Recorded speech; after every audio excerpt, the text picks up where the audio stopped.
Дайце дыябетыку салодкага. Апавяданне. З успамінаў старога ўрача. Вясковы мужык, які пакутаваў на дыябет, кожны дзень ездзіў роварам у суседнюю вёску на фельчарска-акушэрскі пункт, каб фельчар укалоў яму інсуліну. З сабою ён заўсёды браў кавалак белага хлеба. Пасля ўколу ехаў да хаты, даязджаў да аднаго скрыжавання, якраз на тым скрыжаванні яму рабілася блага, знікала сіла, інсулін пачынаў дзейнічаць, узровень глюкозы ў крыві зніжаўся. Ён спыняўся, з'ядаў хлеб і, вярнуўшы сабе такім чынам нармальнае самаадчуванне, узровень глюкозы пасля ўжывання ежы аднаўляўся, ехаў далей. Неяк фельчара адправілі на 3 дні на курсы павышэння кваліфікацыі, а замяніць яго ў вёсцы не было каму. Калі мужык чарговы раз прыехаў на ін'екцыю, адзіны на ўсю ваколіцу майстар абыходжання са шпрыцам сказаў: «Мяне 3 дні не будзе, на курсы еду, дык я табе сёння трайную дозу ўкалю, каб хапіла, пакуль вярнуся». Сказана, зроблена. Атрымаў мужык дозу з запасам, сеў на ровар і паехаў.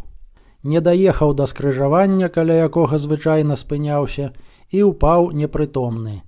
На шчасце, яго своечасова знайшлі. Выклікалі хуткую, а хуткая даставіла ў раённую бальніцу.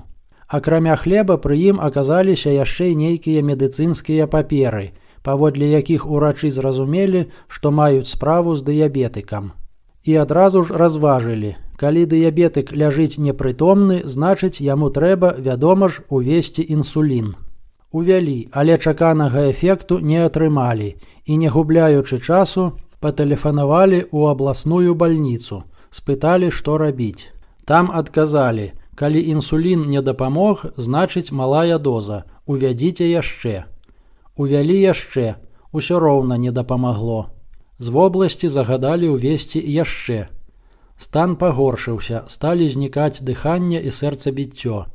Тут абласныя здагадаліся, што нешта ў гэтай сітуацыі нячыстае, і загадалі ўвесці глюкозу, каб нейтралізаваць лішні інсулін. Раённыя абурыліся: «Вы звар'яцелі, якая глюкоза, ён жа дыябетык, яму салодкага нельга». Але вобласць настойвала, і раёну нічога не засталося, як падпарадкавацца.